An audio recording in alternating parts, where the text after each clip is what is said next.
Hi, I'm Natalie Mullen, former people pleaser and queen of doing way too much, turned holistic life coach and wellness educator for purpose seeking women of color and allies.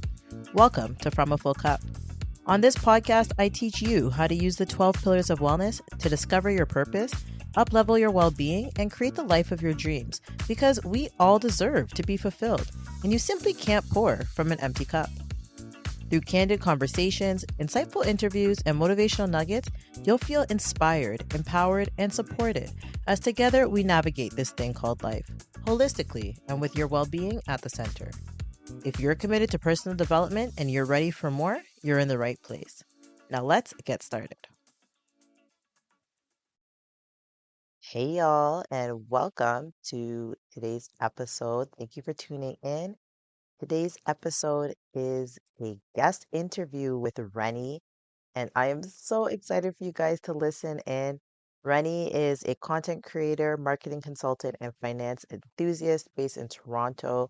Today, we're talking all about travel, and travel is like probably my most favorite thing to talk about other than wellness. And this conversation just made me so happy just talking about both of our travel experiences, tips we've learned along the way, lessons we've learned along the way. And I really hope you enjoy it just as much as I did. So sit back and get ready for a great conversation. Hi, everyone, and welcome to From a Full Cup. I am super excited today to have Reni. Reni doesn't know I'm going to do this, but Reni helped me actually get this podcast started because I met with her and I had no clue how to start, guys. I was like, I need to get my voice out there. I don't know what to do. And Reni was so kind. She gave me links, she gave me resources and just encouragement. And sometimes you just need just a little bit of help to get started. And so, Reni, I really appreciate that. And I took you up. I did follow what you said, and I'm still continuing to implement more of the things that you suggested. But I just want to recognize you and appreciate your contribution to this podcast becoming a reality. So thank you. Yeah, I'm so happy to Reni, be part of your journey. yes. Thank you. All right. So Reni, introduce yourself in your own words, and then we'll get started.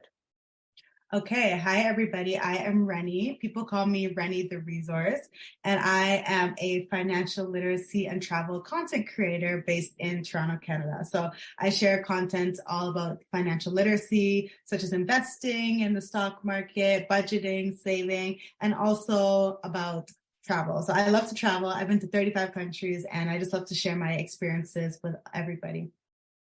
Okay, awesome. And you just beat me. I'm at 32 countries. So, I'm gonna have to try to get to that 35, but it's okay. You can be in the lead, but just know I'll be right behind you. Originally you were doing just kind of personal finance related content and maybe lifestyle too, but what made you decide? I remember seeing an announcement that you made on Instagram saying that you were going to start covering travel more. What made you decide to kind of merge these things together, and what was important to you about that? Yeah, I decided to pivot into sharing more travel content in, I think it was March of 2023, so this year. And the reason that I decided to make the pivot was just because I already share so much about travel, but it was just only when I traveled that I was sharing the content. Like once I got home, it was back to like regular life or personal finance focus. But I was like, this is a huge part of my life. And also that's what I spend the majority of my money on. So the things I spend my money on are my investments, my food, and then my travel. So I was like, I am really big on value-based spending. I think there's a big gap in the personal finance space where a lot of personal finance creators tell you, save, invest, but they never tell you that you should actually enjoy some of the money that you make. So I wanted to be that person who could like step into that gap, share what I spend my money on, and encourage people that it's okay to spend money on the things that you value. So yeah, that's why I decided to make that pivot. And so far it's going pretty well. Awesome. And that really resonated with me, this idea of value-based spending, because just growing up in my household and even our culture, spending on things you enjoy wasn't really ever encouraged. It was kind of like spend on the things you need, like food, not glorious food, just the basic foods, pay your bills, and that's it. And it's really robbing us of this opportunity to live a joyful life, to live a full life, an authentic life. And I truly do believe that that should be our goal while we're here. And a lot of times people will say, oh, well, you can travel when you're retired or travel later. But A, that later is not guaranteed to you. There are so many people who get into accidents or pass away or when the later comes, they no longer have the money to do it. So I really believe in traveling as young as you can and as often as you can that makes sense for your life. But if it brings you joy, then 100% it makes sense to me. Just go do it. So Yeah. I agree. Okay, so tell me what initially, I'm so curious about this. What initially sparked your passion for travel and how has it evolved over the years, especially because you do a lot of different kinds of trips? So I feel like my parents like traveling. So when I was growing up, we would go on vacation maybe once a year. And then, but what really started my true love for travel, because I travel a lot more than anyone else in my family, it's because I went on exchange and I did a study abroad program in Thailand. So most people who like go and study abroad, they usually choose somewhere in Europe, right? Because that's what they know. It's pretty similar culture to here typically, so it's easy to go there. But I was like, I should go to Asia because it's completely different. And when else am I going to have 5 months to live in Asia? So that was my logic. And I decided to go to Bangkok, Thailand. I went to Chulalongkorn University and I lived there from January 2017 to May 2017. And I had such a good time. And during that time, I traveled to Malaysia, to Singapore, to Vietnam, Hong Kong, and one other place that I cannot remember right now, but I had a really good time while I was there. And that was my like love. That's where my love of travel really started. Just being able to meet new people in different countries, being able to experience new cultures, new foods. I just found it like very fascinating. And I found that we're so small in this world and it's really cool. Like we think we're so big and huge and important, but like we're really just like a small speck in this world. And I found that so fascinating. So Yeah. I also had my first solo trip while I was on that trip. All my friends had traveled to Vietnam, but I couldn't travel the week that they traveled. So I really wanted to go to Vietnam. It was something that I was very excited to do. So I was like, okay, I guess I'm going solo. And I went solo. I had a really good time in Vietnam and that sparked my love for solo travel as well. Now, no matter like most trips I go on are typically solo. Yeah. Okay, two things I want to talk about. So one is just for people who want to travel, that's a cheat code is starting in one place and then traveling around, right? That's how sometimes I think people think, oh, well, this person made 32 separate trips. No, it doesn't work like that. That is very costly and very time consuming too, especially if you're working, you don't have time off and stuff like that. But if you can just leverage the one trip you're on and just think like what other countries are around? Can I hop over here for a day? Some of them are driving distance, right? You could be in a new country in just an hour or two. That's another passport stamp. Why not just go see? And sometimes the country right beside is actually a completely different culture. So it's really nice to see. It just reminds me of like even when I was in Zambia and it's like you just walk across the bridge and you're in Zimbabwe and it's like, oh look, I'm here, you know. So it's just so good that you can get multiple trips in and solo traveling. You know, I did my first solo travel trip. I think it was in 2019 and I went to Egypt. And it was truly a very transformative experience. And so many people are scared to solo travel. And so tell me like well, you explained already that you just wanted to go. You wanted to go to Vietnam and nobody was down for it. So you just like, okay, well, I'm going. But what advice can you give to someone? Because, you know, a lot of times people are held back. Like they want to do a trip and nobody will go with them. And so then they end up not doing it. So what advice could you give to someone who might want to do or should check out solo trips?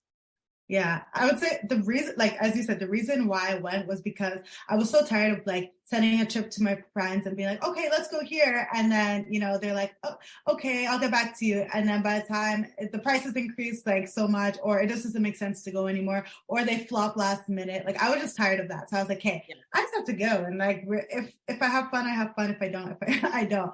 What I would tell people if they really want to solo travel, but they're maybe a bit nervous about it or not feeling confident, I would tell them to first take themselves out on like solo dates in their own hometown before they even go abroad, right? Because going to a completely new country alone may seem pretty overwhelming. But if you're used to going to the movies alone, you're used to going for lunch or dinner alone, you're used to doing these things by yourself and getting just comfortable with yourself, I find that it makes it a lot easier when you go to another country.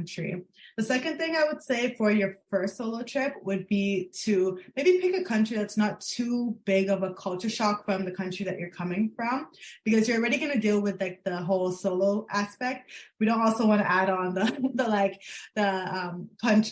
completely new language, the completely new culture, everything. So ideally, if you can go, but also just like maybe choose somewhere that has the same language at least. That would be something that's super helpful for your first solo trip.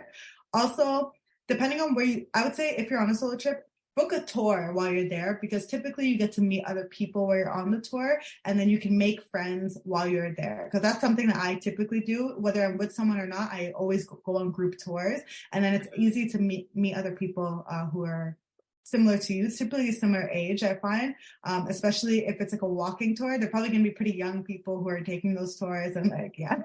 So those are some of the tips that I have. But honestly, I encourage everyone to just do it, and it could be a life-changing experience, because the beauty of solo travel is that you don't have to rely on anyone, and you can do as little as you want or as much as you want. So if you're someone who likes to do 10 activities every single day, you want to do a different activity, you can do that. Or if you're someone who wants to do one activity for the whole 7 days you're there and just lay on the beach the whole week, you can also do that. So I think that's the beauty of solo travel. You don't have to rely on anyone, and you can just be alone and enjoy your solitude, because I think a lot of us don't enjoy our solitude enough. Yes, and let me tell you, I have seen how group travel can ruin friendships. I have seen how it can ruin relationships. I've seen how it can break up marriages. Okay, because sometimes people think they're the best of friends. Let me tell you, you really get to know people when you travel with them. And sometimes you realize, like, oh, okay, a little bit different, right? There's some friends I have, we can't travel together anymore. Okay, we can be friends, but we can't travel together. So that is so true. And I love doing tours. I love doing walking tours, any kind of tour. And it's a small world. I was in China, and I met a man on a tour when we were going to the Great Wall who knew my family friends on the small island of Antigua, like knew them by name. And I was like, what in the world? So that's that same thing you said, like we're just a speck, but at the same time, we're all connected too. So you were talking about solitude. So let me just jump into my next question, which is talking about travel and your well-being or wellness. Like, how do the two come together for you? For me, travel is just a time to be alone, because I feel like here I'm very like, I'm always talking, first of all, like I'm always talking to other people because that's my part of my job. And I'm always like around everybody, and like I don't really have time to just like retreat and into my solitude. So I find that travel is really my time to just like step back, not be as busy, and just like chill, enjoy everything and be very present and in the moment. That's something that I've been like a little bit struggling with. I have like a million things going on in my mind at all times, and I feel like I could do a lot all the time. My job is making content, right? Like I could literally make content about anything.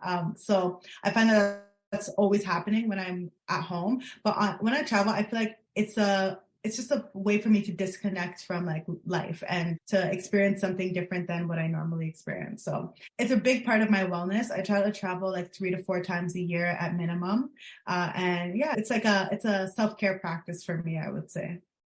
No, that's awesome. And, I think that idea of solitude and rest, because I'll tell you, when I first used to travel, I never used to rest. Like I had the itinerary going from like 8 a.m. to like midnight. Even if I was on a resort, I was still like, okay, but I'm going to leave the resort. I'm going to go do this, that. And I would come back. I'd have a good time. But I'd come back and I'd be exhausted. And as I've gotten older, I've started to realize, like, you know what? There is something to be said about being present, being in the moment. Also, not planning out your day so that you can just see where the day takes you. Sometimes you meet really cool people and they're like, hey, let's go here, or let's do that. Or you're driving or you're walking and you're like, oh, I wonder what that is. And now you're in a whole new world. So giving yourself those opportunities to just stumble upon new things that you might not have thought about, and to really replenish yourself. I think that's like a really important part of travel. So I'm glad that that's the word. Yes. Yeah, I'm glad that's working. Is a good word too. Yeah. This is when you come back, you're like, okay, my cup is full. I can do this again. Exactly. That's exactly what I did when I went to Antigua this year. And it was like I used it as like a silent retreat. And I literally did not talk to almost anybody at home while I was there. It was just like, I'm in Antigua. I didn't plan anything for the entire 7 days or 8 days that I was there. I just chilled. And as you said, I went with the flow. And if I met a lot of people and they were like, oh, we're going here. And I was like, okay, let's go. Or sometimes I was like, no, I just want to lay on the beach today. I don't want to do anything. And I had a really good time. So. No, that's great. I love that. And I think I think that should be a certain type of travel. Like every year, if you can, just go do like a solitude, replenish, just relax, cancel the plans and just pour back into yourself. How do you, oh, you know what, it's kind of going into the next question anyways about balancing the planning and spontaneity when you're exploring a new destination, and any tips about finding that sweet spot? I feel like when I'm with other people, I usually like to plan, because I know that some people, like, I guess you have to balance their needs with your needs. So it's good to just plan everything ahead of time. Whereas when I travel alone, I rarely plan anything. I don't plan anything, and I just go, and I'm like, I really pay attention to how my body is feeling. And I'm like, okay, am I feeling good up to experiencing a lot of activities today, or am I not? And that's how I approach it when I'm traveling solo. But when I'm traveling with someone else, I usually like to use a tour guide. Well, I did it for the first time. I'm just using a tour guide to figure out, like, these are the things that I'm going to do while I'm on the trip. Seeing what work, like seeing a schedule, finding a schedule that seems like it will work for me. But even then, I feel like when you're on the trip, you may be like, oh shoot, I'm tired. And then, but you've already planned it. So I feel like I'm still struggling with this one. For my recent Peru trip, I use a tour guide for the first time. It was a really good experience. I did that because it's a brand new destination, and it's a very adventure-filled destination, I would say. So I wanted to take advantage of it. It was definitely a restful trip, but I do wish that maybe I had planned like half of the days, and then if I wanted to do more while I was there, then add them on while you're there. But instead, I tried to plan everything ahead of time. Maybe I was a little tired at the end of it, but yeah. So I would say for everyone listening, maybe if you plan half of your activities, so you have at least a baseline of things you're going to do, and then if you're feeling up to it, then you can add them on when you're there. I think that would be a good approach to take. What do you usually do? You know what? I start off a little bit later on in the day with my trips. Like before I was like, okay, breakfast, get up and like just go. And now I have slow starts, and I like it. So I like just starting off slow, just meandering. I always have an idea of something that I'd like to do in the place that I'm in. I always research ahead of time. What are things to see? And I encourage people to don't just research like the top. Like, okay, if people come to Toronto or they come to Canada, they're going to Niagara Falls. I'm like, yes, go to Niagara Falls. But there are like just super cool things, like, I don't know, going to Center Island or Harborfront, or just going to like a small local restaurant. Like, I love to do those things that maybe other people aren't doing. And sometimes you just stumble upon it. So I start off slow. I wander out. I'm like, okay, even if I do a tour, it's the same thing. It's not for the whole day anymore. And I always give myself time to come back. It depends on what kind of trip. Sometimes I come back and I take a nap. Okay. I'm at that stage where naps are helpful, and I'll take a nap and then I go again in the evening. I'm recharged instead of like me just, dragging on through the day. I get tired. So I come home, I come back to wherever, I'm staying. I take a nap. I'm like, okay, let me go back out, because sometimes a country changes or a city changes from day to night. And it's really nice to get both experiences. And, yeah, but everything is always a balance, and every country is different too. Every city is different. But I think also just being open to new experiences and asking questions, asking people like, hey, what's good around here? Right? Because you can do all the research you want, but it's the local people who always have some good tips too. So just again, you have to just create space to be open and go with the flow. And don't pack up your whole itinerary for all 7 days, because sometimes it doesn't work. Maybe the weather rains mash up your whole plans. And I would say, if you really want to do something, try to do it early on in the trip, so that in case the weather doesn't work for you or whatever, you have other days that you might be able to still get that thing in. So yeah, travel can be both exhilarating and challenging. And I would love to know, maybe you have a story of a time that you might have faced a significant obstacle or a barrier or something dramatic or crazy happened during your travels, and what did you do? There have been a few. I feel like when I was in Antigua, we like rented a car, which was a whole other, I just met some girls, and we met a local guy, and then he was like, oh, I can drive you guys around, just like pay for the car or whatever. So we did that. And then the car got broke, something happened to the car. The roads in Antigua are wild. Rough. Very rough. Yeah. So something happened to the car, and it like, I don't know, I can't explain what happened. And he was asking us all for like hundreds of dollars, and we're all like, no.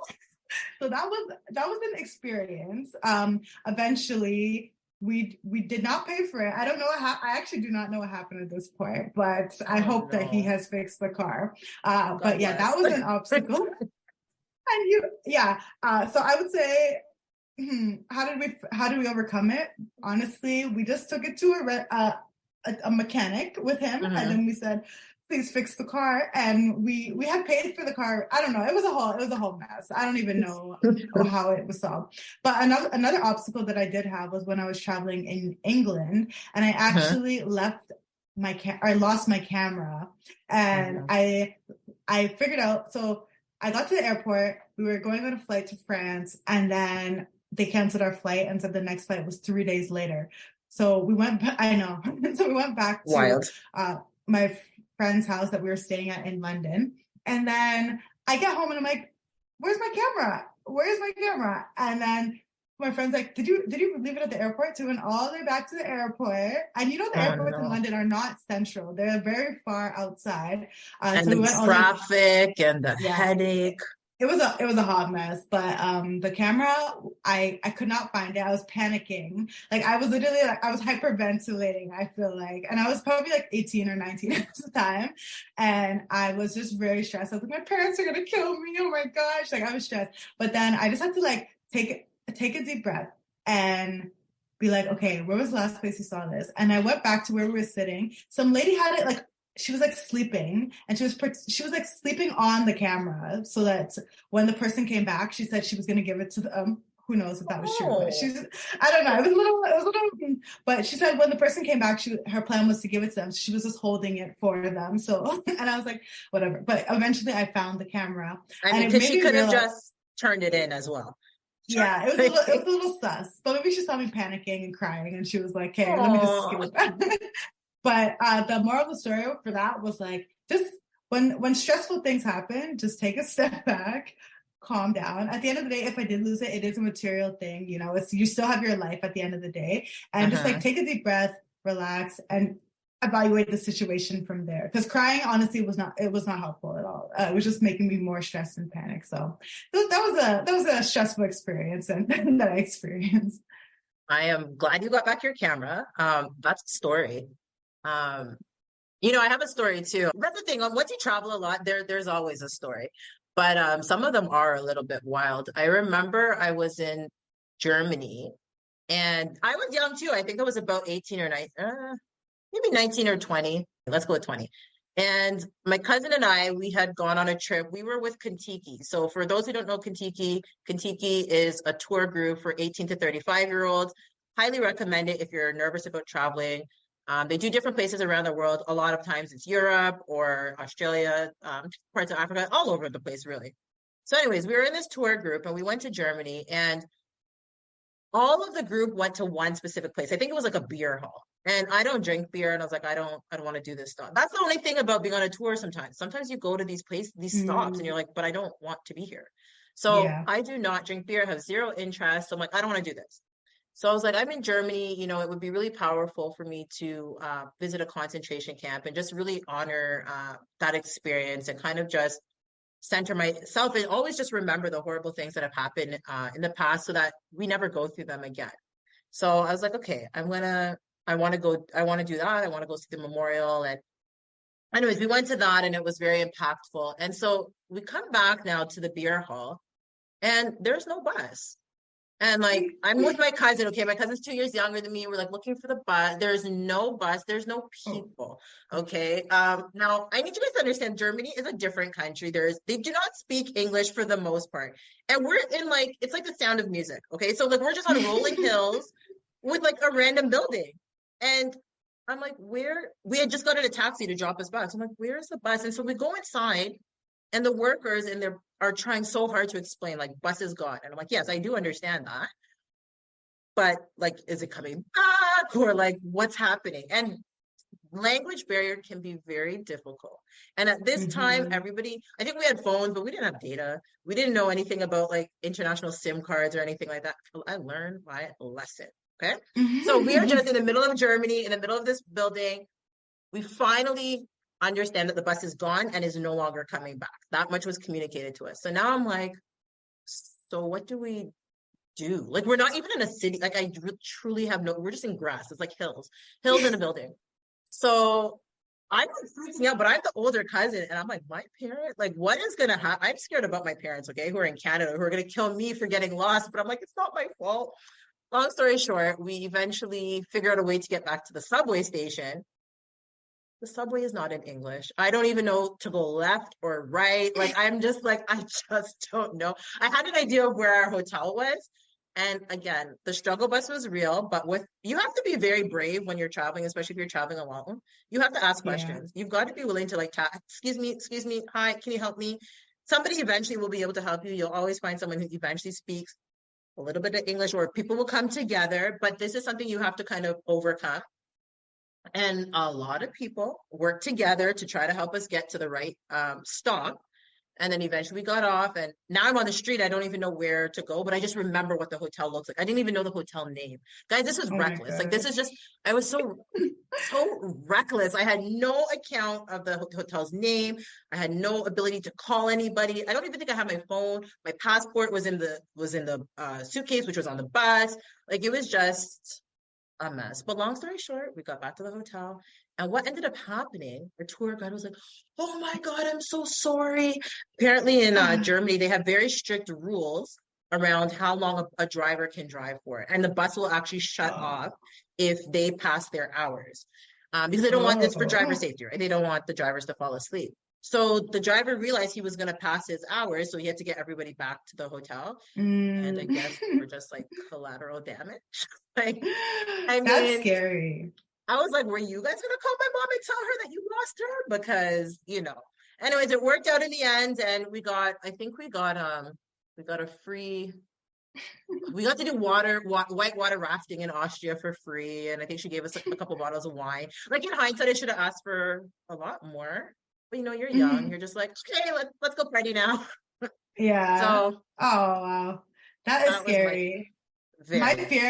My fear when I always went on tour buses was like, oh, what if they leave me? Like, what happens? Because, just as you said, I don't know how to get back. But I feel like now it's probably better because you have Google Translate to like talk to people, and you have your data on your phone and stuff like that. But that's very scary.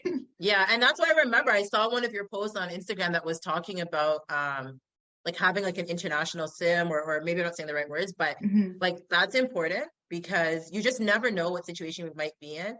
And I like your option because that's much cheaper than like turning on your data for like the whole trip, right? So definitely, guys, go follow Reni because she'll put you on to multiple things. Like, it's been so good for me, like just looking at your page, because I learned things, and I'm not even a social media person, and I still learn things. Okay, so traveling can be very hectic. Like, even especially if you go somewhere where there's a time change and it just throws you off. Or like I just saw on Instagram and you just talked about it. You went to Peru and like you were talking about how the altitude was different. So like that can throw you off. Just learning how do I breathe though? Like I'm just trying to breathe. So like, how do you incorporate those well-being practices when you just feel thrown off, especially when your travel time is limited? So you still want to you still want to enjoy the trip, but it's like you gotta figure out how to adjust. Yeah, honestly, it's a struggle, especially with the altitude in Peru. I was like, damn, I heard about it, but I was not expecting like how bad it was. And for those who don't know, like in Toronto, we're about 76, I believe it is, meters above sea level. Whereas in Cusco, Peru, we were 3,300 meters above sea level. So there's a lot less oxygen the higher you go. And your body reacts to it because it's not used to having that little oxygen. So if you're running, you would probably faint. If I tried to run, I'd probably faint when I was there. But even just walking, I started to feel dizzy while walking. Like, it was a lot. So one thing I try to do is usually research. So I decided to do a lot of research about Peru. Thankfully, I knew about it before. So the second I arrived, I took like coca tea, which is what you're supposed to take in order to prevent the altitude sickness. And it helps so much. Like, I think I would have been I probably would have fainted if I had not taken that. So I'm really glad that I did the research. So for anyone, any country you're going to, make sure that you research beforehand. Because I met a lot of people there who had never even heard about the altitude sickness. So when they were offered the coca tea, they didn't accept it because they're like, no, what is that? Yeah. And then they suffered after that. So I'll tell you, I want to do their research. Another thing that I do is I like to take like night flights, ideally. So I'm going to Colombia soon, and I'm going to take a flight. It's like 11 p.m. It arrives there at like, I can't remember, 5 a.m. or 6 a.m., something like that. And I like doing that because it allows me to still keep my sleep schedule and like still sleep on the plane overnight, wake up in the morning. Obviously, it's not the same. You're sitting upright and it's not comfortable typically on a plane, but it's still better than like, you sleep on the plane if you're flying midday and then you're tired once you arrive. Yeah. So I'm doing that. That's something I like to do when the time zone is the same as here. I also, what else do I do? I don't even know what I do. Thankfully I don't get jet lag too bad when I'm going to different countries with significantly different time zones. So I haven't really had to deal with that much. But same thing. I like to arrive during the morning or late at night, like not midday, just so that I can like, either fall asleep or just get through the entire day. But like, I usually try to pick my times where like I arrive at a time that is strategic and advantageous, especially if you don't have a very long time to be in the country. And then just like trying to keep up my routine even while traveling. So while I was in Antigua, I actually worked out every single day while I was there. That's not a usual thing that I do on vacation, but I found that it really helped me to like keep my routine every day, even while I was in another country. I also kept up like my self-care ritual of journaling every morning. It was a more reflective, trip, so maybe that's why, but like I tried to like continue with my routine, and I find that just maintaining some of the routines that you have at home helps you have like a smooth transition into the trip and out of the trip, so that you don't because usually when you're like done your trip, you get back to real life and then it's like it's a struggle to get back. But I found that, and for Antigua, it was super easy because I had maintained my entire routine the time I was there, and coming back was like a very smooth transition. No, that's really good. And that's like a tip for me to try next time, because I went on a cruise a few months ago and I had all intention of working out. I really did. I bought my clothes and everything. And we were on a cruise and I woke up the next morning and I went to the gym, but the gym was full. And I don't like to be crowded when I'm working out. And it was like past the fire code full. And I was like, nah, I can't do this. And then I never went again. And coming back, this was in March, guys, it is June. Have I gotten back to my regular routine yet? Ask me. Okay.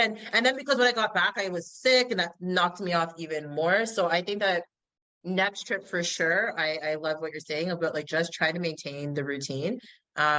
Because it helps you not just going into it, but coming back out of it. And research is important. I don't know why people don't research. It's a little confusing to me. But like simple things, like I remember going to Times Square. We went for the ball draw, and this is a big deal. A lot of people go. This was not my choice, but anyways, this is definitely my husband's choice because it's cold, and you're standing outside. I think we're standing outside for 9 hours. Which, if you know me, I don't even want to be outside for 5 minutes in the cold. So that was a wild experience. But they tell you once you get into your certain, they have a gated areas. Once you get into that area, you cannot leave. So you are there for 7, 8, 9 hours. That's it. So all these people are there. They're drinking coffee. They're drinking Coke. They're doing all these things. What's going to happen? They need to go to the bathroom. Guess what? They couldn't leave. Like if you leave, you're done. So all these people that had traveled from all these other places were just, they had to leave because they didn't realize that once you get there, you're not allowed to go. So me, I remember saying, I'm not drinking. I didn't drink a sip of water that day from the time I woke up. Even when I was brushing my teeth, I was like, make sure all the water gets back out because I was like, imagine how heartbreaking it is to stand for 7 hours in the freezing cold and then realize like you can't manage anymore. And then you leave and then the ball's going to drop in like an hour. Like, so again, just research, and then people give you tips on things that you can do to try to, make it and so forth. So yeah, research, I that is really important. see. I didn't even know that. I didn't know you had to stand out there for 9 hours. Yeah, It's but rough. research is important. And even when it comes to like your travels, like keeping your routine, even like the supplements that you take. If you take a lot of supplements at home, maybe like also packing them to take while you're on the trip, just so that your body is not like in shock, Like if you're taking iron pills at home, take them on your trip as well, so that your body. Again, we want to keep our routine as smooth as possible, even though we're in a new place. Yeah. Yeah, I think that's so important. And okay, so my final question for you is just as a seasoned traveler and a personal finance expert, what advice would you give to someone who wants to travel, but they don't think they can afford it? And just before you answer, like this is important to me because I mean, I couldn't afford most of the trips I went on, but I still went.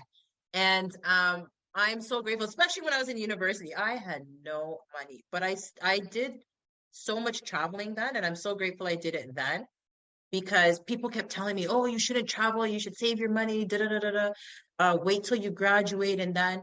But then when I graduated, I moved to Antigua, and then from Antigua, where am I going? Like Antigua is a tiny little island.